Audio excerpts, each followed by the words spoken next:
Santo tu nombre, Cordero de Dios. Qué lindo, qué bueno y qué hermoso es el Señor. Porque el Señor, si nosotros permanecemos fieles, siempre va a estar con nosotros, a pesar de las situaciones que nosotros podamos estar viviendo. Por eso es tan importante, mi hermano, mi hermana, que nosotros busquemos siempre la presencia del Señor y busquemos siempre estar aprobados delante del Señor.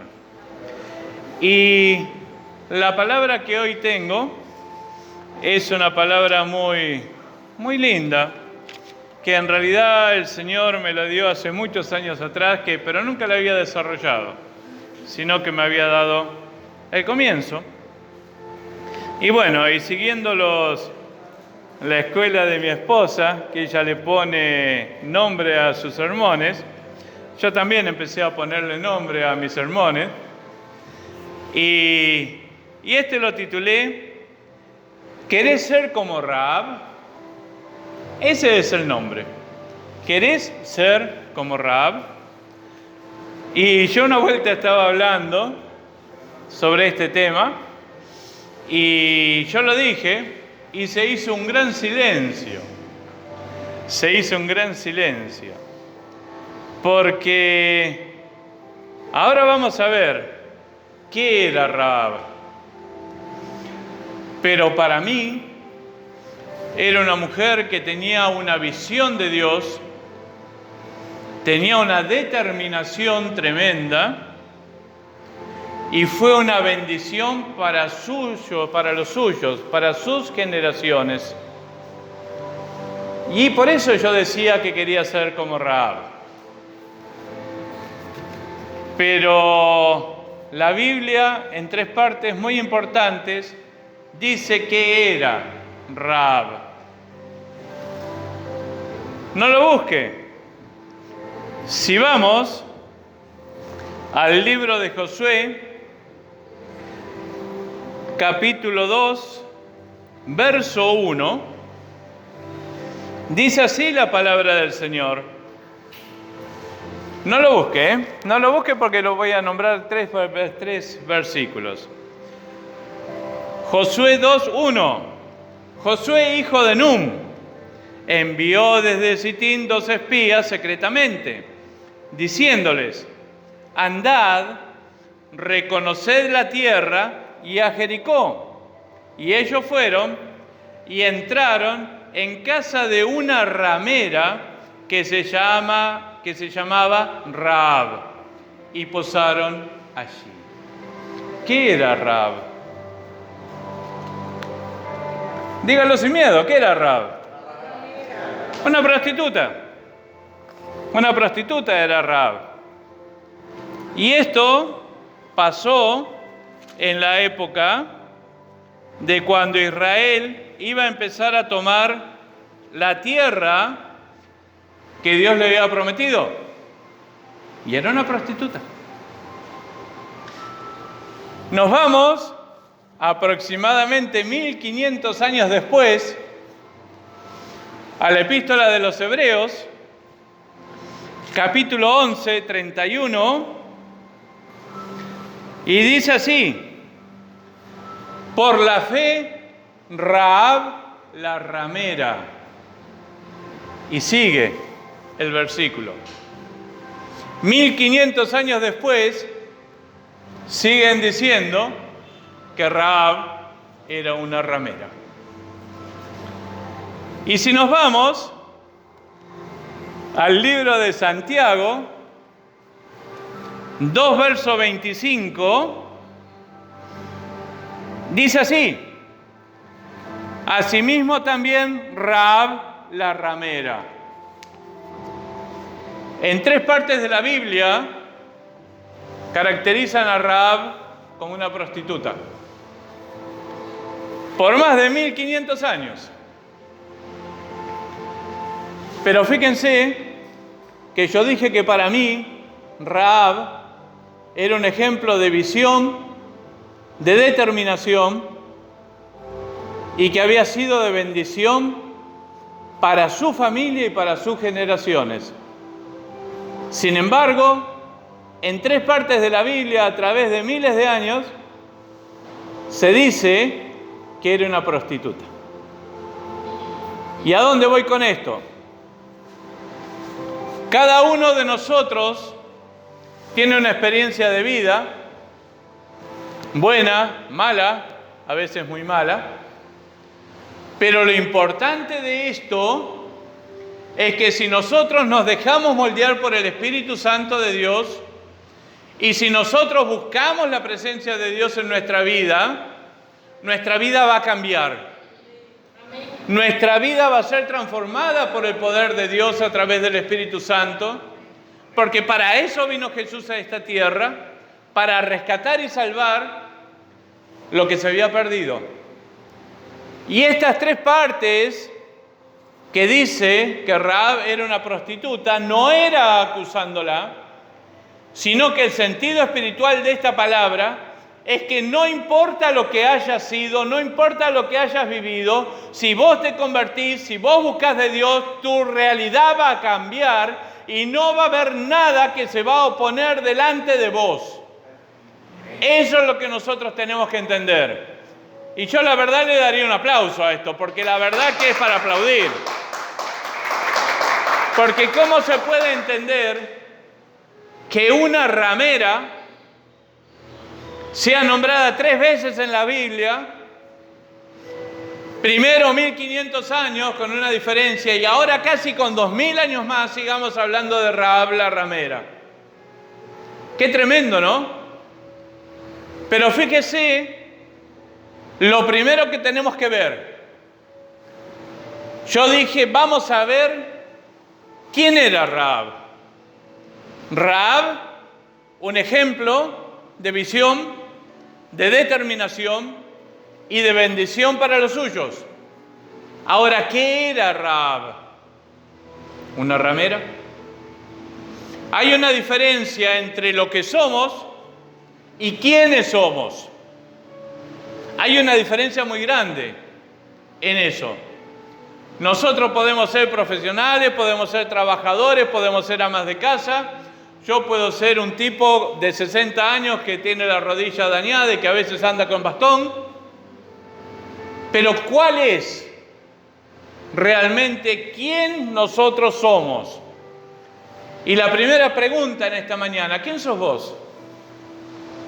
¿Quién sos vos? Nadie me contesta. Yo te voy a decir quién sos. Sos un hijo de Dios comprado con la sangre de Jesucristo allá en la cruz del Calvario. Eso es lo que sos. A pesar de las circunstancias que vos estés viviendo, a pesar de por ahí los problemas que vos estés viviendo, lo que estés soportando, sos un hijo de Dios comprado con la sangre de Cristo. Eso es lo que sos.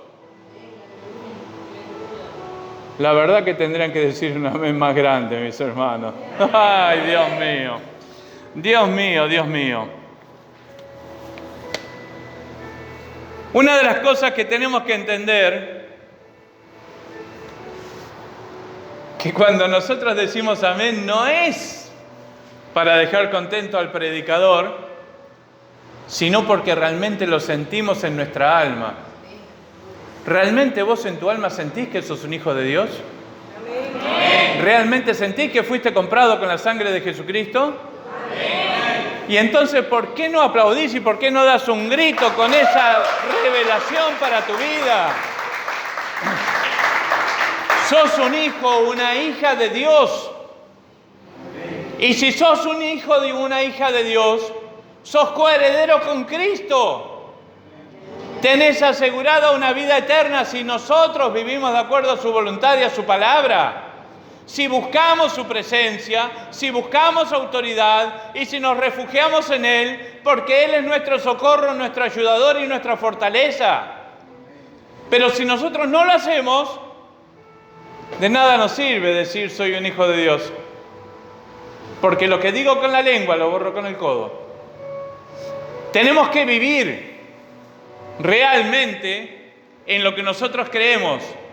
Se tiene que romper esa dualidad entre qué somos y quiénes somos.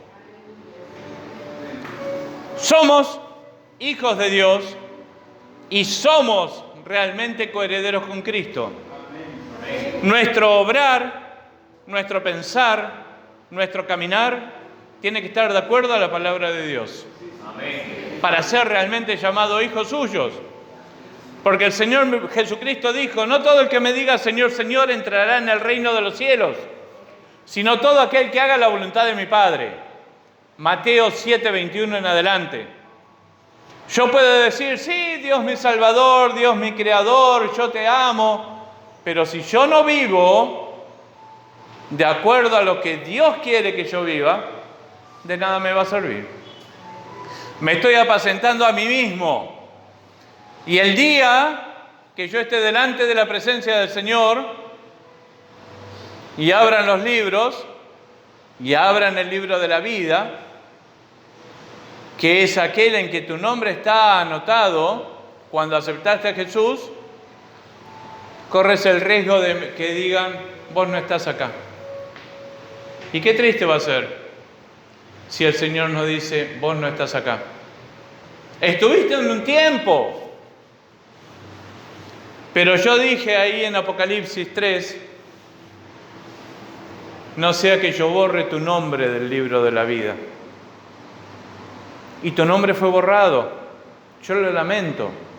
Pero por tus obras, vos mismo borraste tu nombre del libro de la vida.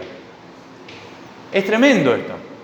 Es tremendo porque muchas veces nosotros los humanos tenemos fija la mente en lo que hoy tenemos, en lo que necesitamos en nuestros planes y nos olvidamos que tenemos que luchar por nuestra salvación, que tenemos que luchar día a día por nuestra salvación. Y no le damos importancia, porque total ya hicimos una oración hace, qué sé yo, cualquier cantidad de años y listo.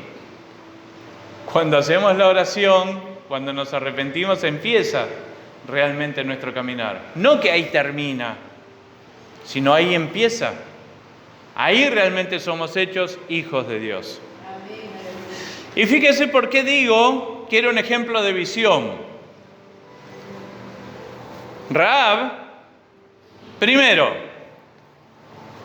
supo de las maravillas de Dios.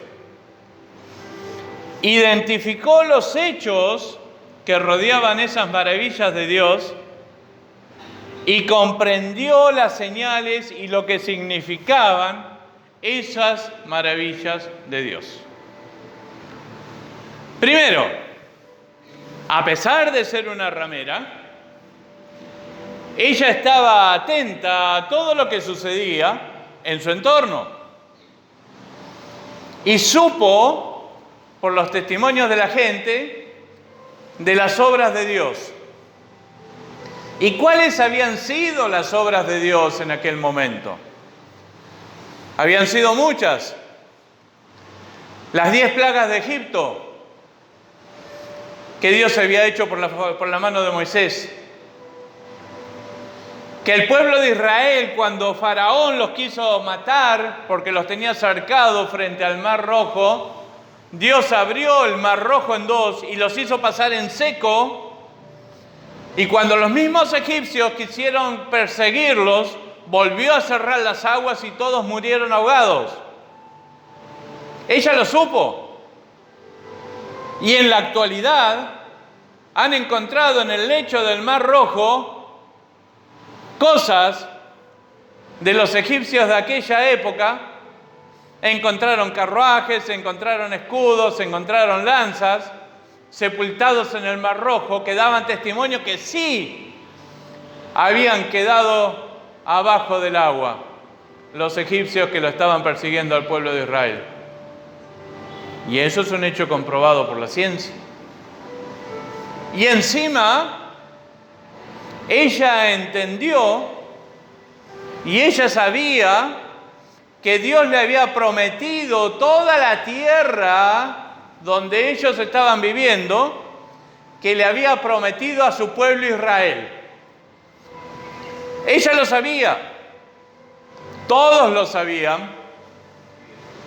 y tenían ese conocimiento. Y no solamente eso, sino antes de que pasaran al Jordán, el pueblo de Israel había destruido a 2 reyes tremendamente poderosos de los amorreos. Fíjese la visión que tuvo esta mujer, porque entendió estos 3 aspectos. Supo de las maravillas de Dios y las identificó y entendió lo que eso significaba.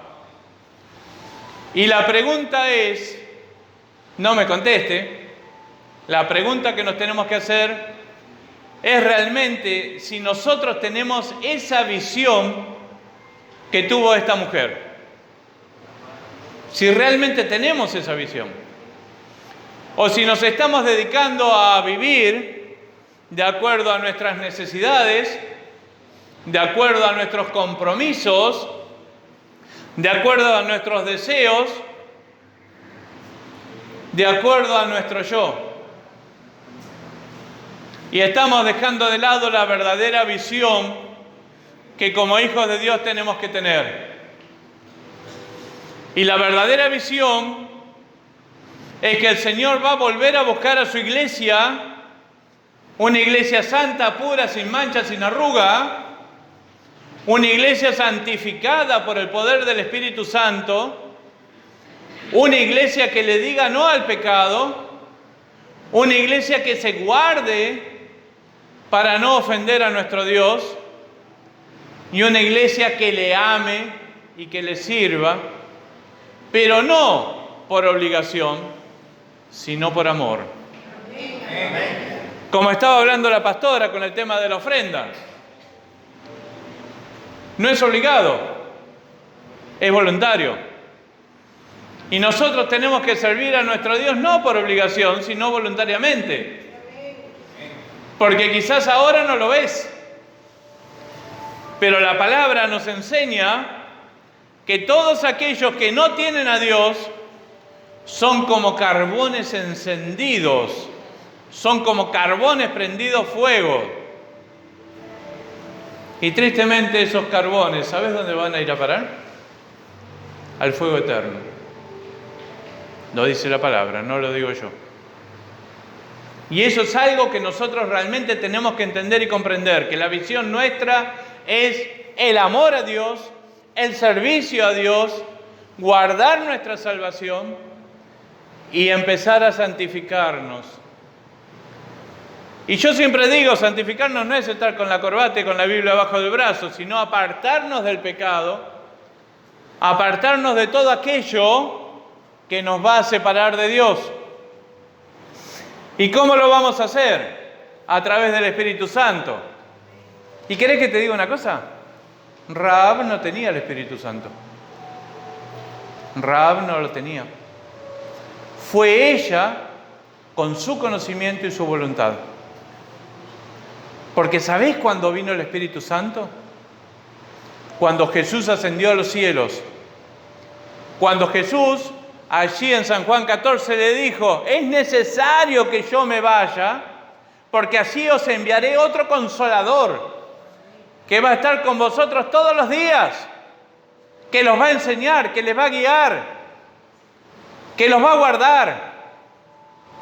Y hoy no estás con Jesucristo, porque Jesucristo está sentado a la diestra del Padre, pero sí tenés el Espíritu Santo morando en vos, dentro tuyo, una porción de ese Espíritu Santo que recibiste cuando aceptaste a Jesucristo como tu Rey, y como tu Señor y como tu Salvador, y te arrepentiste de todos los pecados que habías cometido. Ahí recibimos el Espíritu Santo y ahí empezamos nuestro proceso de conversión, nuestro proceso de santificación. Pero si nosotros lo permitimos, si dejamos que el Espíritu Santo obre en nosotros, si no le ponemos traba. Y te voy a dar un ejemplo sencillo. Vos haces algo que a Dios no le agrada vos sí o sí en algún momento de tu vida vas a sentir que eso que hiciste está mal. Y esa es la voz del Espíritu Santo que te está diciendo, acá pecaste, acá te equivocaste, esto no lo tenés que hacer. Y vos tenés dos opciones, o lo seguís haciendo o te arrepentís y no lo haces más. Si yo me arrepiento y no lo hago más, estoy santificando mi vida. Si yo hago caso omiso y digo, no, y lo vuelvo a hacer y lo sigo haciendo, le estoy poniendo traba al Espíritu Santo. Y el Espíritu Santo te dijo, eso está mal, eso no es agradable a Dios, y sin embargo, si vos lo seguís haciendo, ¿de quién es la culpa? ¿De quién es la culpa? Nuestra. Entonces, con nuestro codo, empezamos a borrar nuestro nombre del libro de la vida. Fíjese qué tremendo que es. Es muy tremendo. Y sin embargo, esta mujer entendió todo esto y tomó una decisión para su vida. Ahí en Josué dice que fueron los espías a reconocer la tierra para conquistarla, no para mirarla y verla qué linda que es, sino para conquistarla, porque Dios le había prometido que esa tierra era de ellos, y ella los recibió en su casa. Y el rey se enteró que había ido y habían entrado en la casa de ella. Y el rey los mandó a buscar. Y ella los escondió. Dicho en otras palabras, la decisión que tomó, ¿en qué la convirtió? Una descendencia bendita. ¿Cómo? Una descendencia bendita. En una descendencia bendita, sí, amén. Pero ante los ojos del rey, ¿en qué la convirtió? En una traidora. La convirtió en una traidora ante los ojos de ese rey y le podría haber costado la vida a ella y a toda su parentela. Porque ellos sabían que el pueblo de Israel venía contra ellos, que iban a conquistar su tierra y que ellos iban a perecer. Porque había un castigo de parte de Dios para toda esa tierra, y Dios había dicho que esa tierra iba a ser para ellos, pero tenían que destruir todo lo que había en aquel lugar, por cuanto se habían apartado de Dios, por cuanto habían pecado terriblemente, ofrecían sacrificios humanos, prendían fuego a los hijos, los pasaban por el fuego, y hacían montones de aberraciones, y Dios dijo, con esa gente no. Fíjense, nosotros hablamos de un Dios de amor, pero también es un Dios de fuego consumidor. Es un Dios con el que no se juega. Y todos ellos sabían que el pueblo de Israel los iba a conquistar. Y sin embargo ella, sabiendo lo que se avecinaba, tomó una determinación tremenda para su vida: ocultar a los espías y protegerlos, a una costa de su vida. Y de la misma manera, cuando nosotros aceptamos a Jesucristo, tomamos una decisión tremenda para nuestra vida: dejar el reino de las tinieblas, dejar a ese amo que teníamos, que era Satanás, porque el que no tiene a Cristo es del diablo, lo dice clarito la palabra. El que tiene al Hijo tiene la vida, el que no tiene al Hijo no tiene la vida, el que tiene el Hijo es de Dios, el que no tiene a Cristo es del diablo. Clarito lo dice ahí en las epístolas de Juan. Y ella tomó una decisión tremenda para su vida, a pesar de lo que podía pasar. Y tanto vos como yo tomamos una decisión el día que decidimos aceptar a Jesús como nuestro Señor, como nuestro Salvador. Y esa decisión quizás nos ha costado muchas cosas.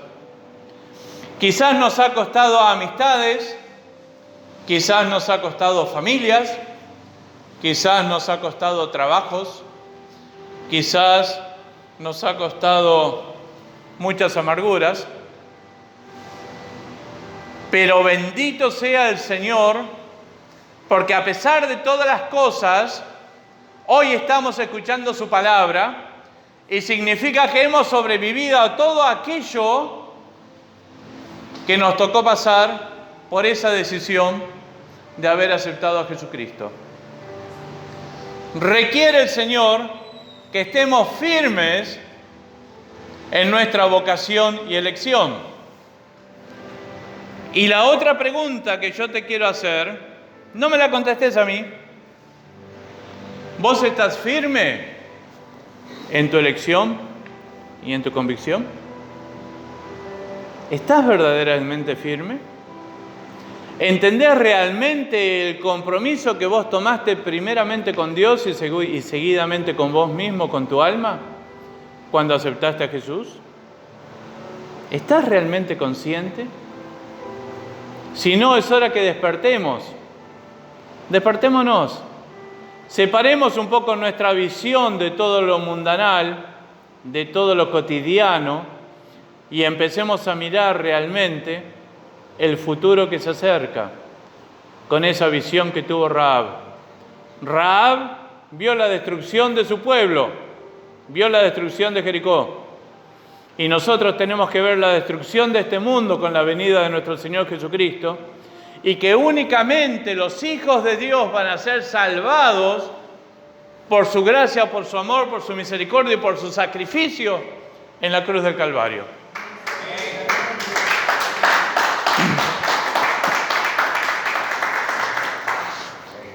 Y eso es lo que tenemos que entender. Y fíjese la determinación que tuvo esta mujer, porque hizo un pacto con los espías y le dijo: tened misericordia de mí y de mi familia, como yo tuve misericordia de ustedes y no se los entregué al rey para que los mate. Y ellos dijeron: sí. Así como tuviste misericordia con nosotros, nosotros te vamos a tener misericordia. Escondete en tu casa cuando nosotros vengamos. Tu padre, tu madre, tus hermanos, tus hermanas, todo lo que tengas adentro de tu casa, y no te tocaremos, porque tú hiciste misericordia a nosotros. Y así fue.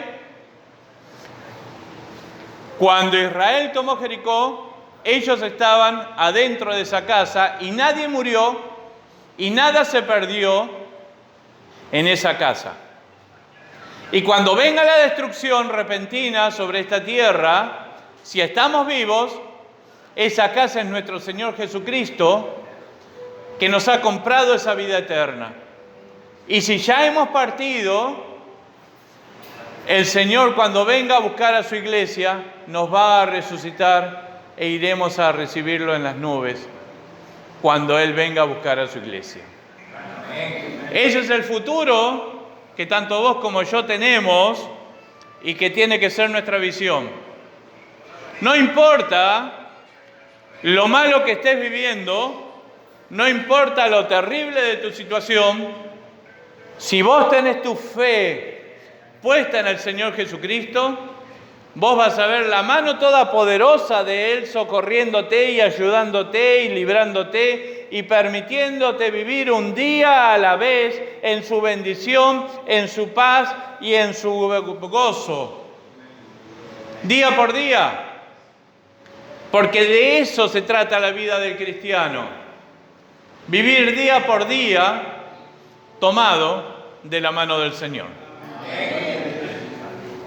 Se unió a su pueblo, acató sus leyes, las leyes de Dios, y las tomó como una norma de vida.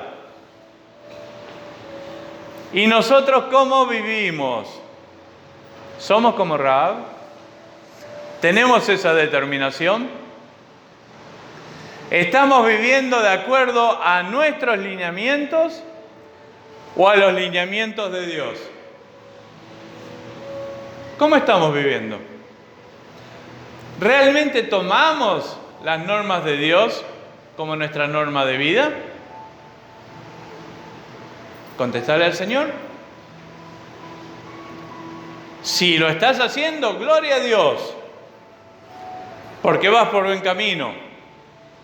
Si no lo estás haciendo, allí en tu mente y en esa silla, decirle: Señor, yo reconozco que estoy haciendo mal y necesito cambiar. Necesito tomar realmente tu palabra y vivir de acuerdo a tu palabra, porque ahora estoy viendo realmente el futuro que yo tengo. Porque muchos predican: este mundo va a cambiar, este mundo se va a liberar, vamos a ser todos amigos, todos hermanos, los pajaritos van a volar por el cielo. Y a mí la Biblia me enseña que este mundo va a la destrucción, que esto se termina. Y habla terriblemente ahí en Daniel y en Apocalipsis los sufrimientos y las cosas que van a pasar en este mundo. Así que ningún pajarito volando. Este mundo va para la destrucción. Y tanto vos como yo tenemos que salvarnos de la ira venidera. Y la única forma de salvación es a través de Jesucristo, que murió por vos y por mí en la cruz del Calvario. Y que dice que es nuestro amigo si nosotros hacemos lo que Él nos manda. Son palabras de Jesús, no son mías. Así que fíjese qué tremendo, ¿no? Y lo último, yo les dije que había sido una bendición tremenda para ella y para su familia. Y la palabra del Señor dice que en nosotros serán benditas todas nuestras generaciones. Dale un aplauso a Dios, por favor.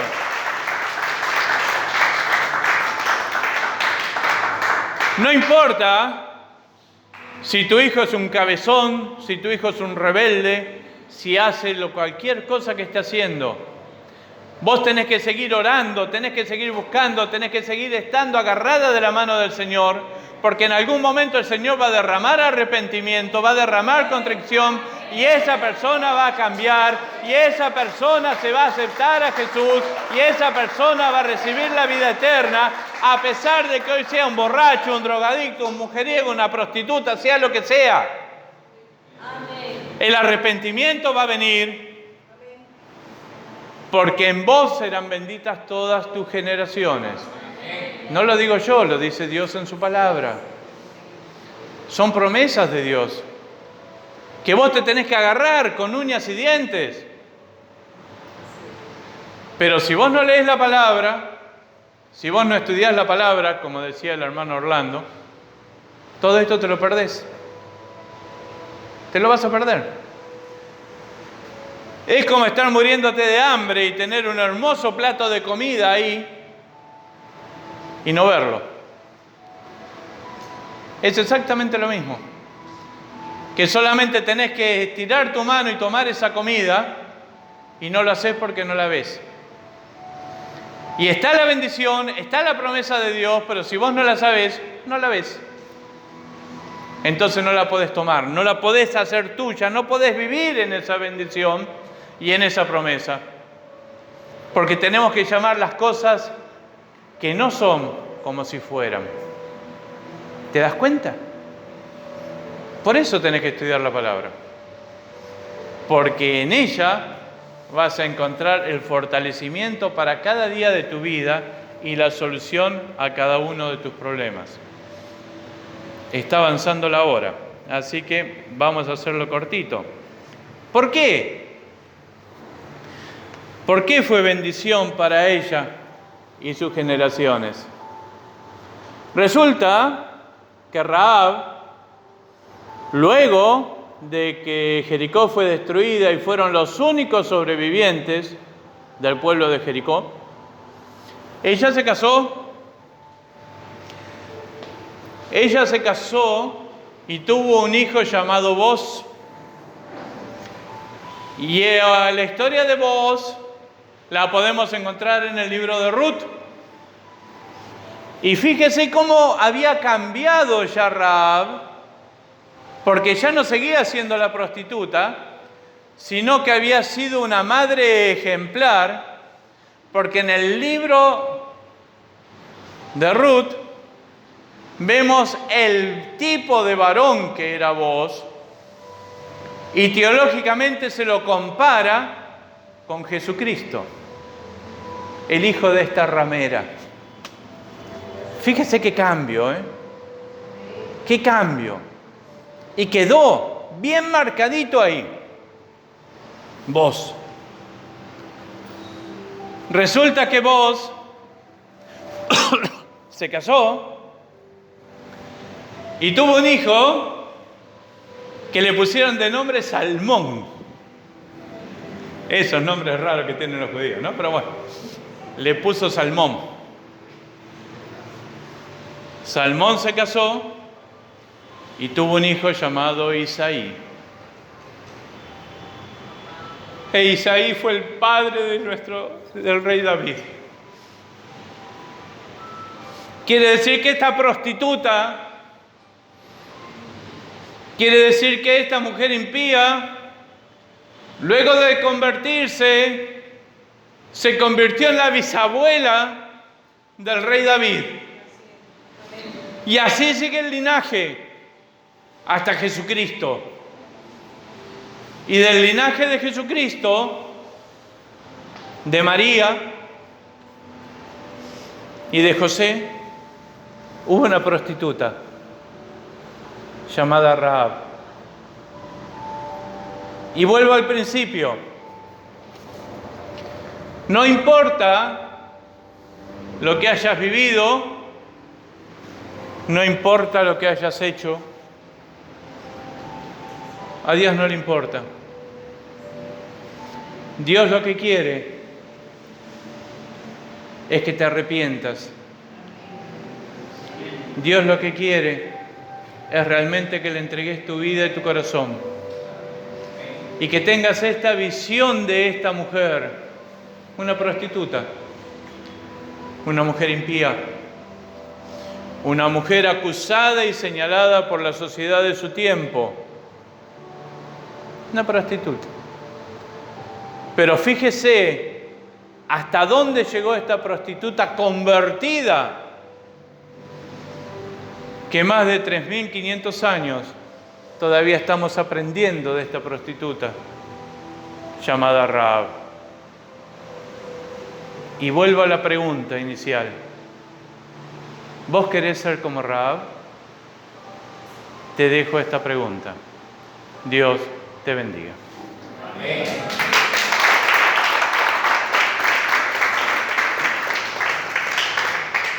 Vamos a orar por el hermano que lo van a operar. Bendito sea el Señor, ¿verdad? Que nos permite precisamente esa palabra se hace vida en uno. Hablaba con la pastora ayer, creo que fue ayer, y le mandaba un video de una sobrina nieta de 3 años que está alabando y cantando al Señor. Y yo le decía a la pastora ahí, le dije, pastora, todas las aflicciones que me han tocado vivir, si las tengo que volver a vivir por cosas como esta, las vuelvo a vivir. Yo no tengo nieta, parece como mi nieta, porque es la primera de mi generación que nació en el Evangelio. Amén. Amén. Así que bendito sea el Señor.